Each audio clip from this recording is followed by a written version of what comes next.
What's up, everybody? It's the homie Truth Teller, the street reporter. They keep telling me, Truth, you got to speak on the FBG duck shit.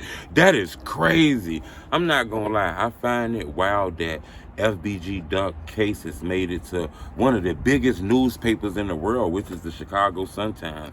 Not in the middle, not in the classifieds. That shit was on front page. Duck had a 2-page article, big article. FBI is really deep inside of this case, want to find out. A lot of people keep talking about rap music, dead bitches, and diss rap. It's deeper than that what the feds and the FBI is alleging. You know, I want to tell y'all something. The blog has been way on this case before a lot of this shit that's been going on. You know, but it seems like, you know, the feds did release a few information. It's not a lot new that was in there, but it is things that got stamped. There was rumors that got stamped in that article, you know. Reading the article, it says that it's an informant that was locked up that gave information 2 weeks after duck killing.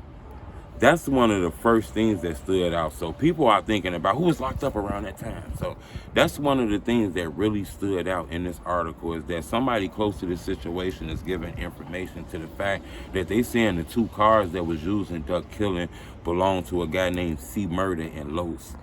Well, they're naming 2 people who vehicles was used in this shit. They say they got footage in O Block of people running out there and shit, and, you know, it matched the same times. You know, we heard that, but that kind of stamped it. What we found out new in this, though, is that they said they got surveillance footage, okay, that picked up a conversation of people saying duck low was getting dropped. Like, they heard a conversation of somebody telling somebody they seen duck, basically. That's the first time I heard that. Now, we were talking about lows drop. That's the first time I kind of heard that information, okay? To be honest with you. That's the first time I heard that information. Another thing that stood out is they said the information they heard was from people inside of a Montclair store. I didn't hear anything about a Montclair store, but they said they got some surveillance from people walking inside the Montclair store that was talking about duck, and that some gunmen were chasing duck or whatever the hell. So that kind of stood out to me, that the FBI got them resources where that shit, they can get information that other people can't get.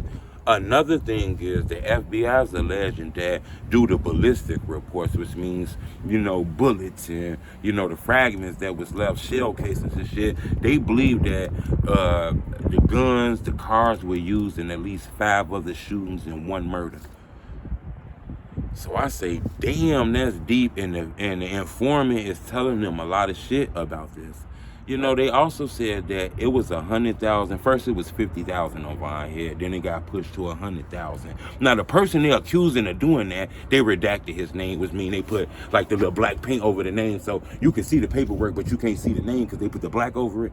That's what they did. But it kind of gave a lot of information away about the person who it was, because they said, even though the name was blacked out, they said that was the person who bought custom-made chains for O-Block members. We all know Vaughn bought O-Block chains. So they saying Vaughn put $100,000 on Duck Head. Now, is that the truth? I don't know, but that's what they saying. But the biggest news that stood out in this, they also said that C. Murder didn't want a chain because he not a black disciple. He a GD from a set called Dipset, and O-Block is just his second home.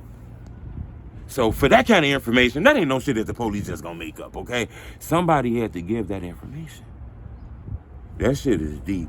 Now, the number one thing that stood out is the FBI stamped a 6th member that was going to be charged with the murder of FBG Duck.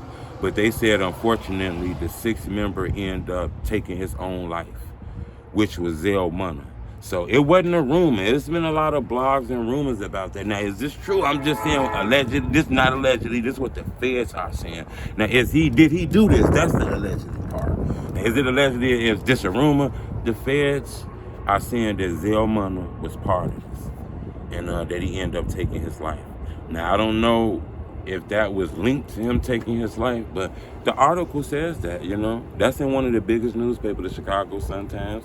If y'all get a chance, Google it. It might be on the internet, you know, but it's actually in physical form. I actually got the physical newspaper. Y'all get a chance and read it. I'm gonna show y'all what the newspaper looks like. Give me 1 second.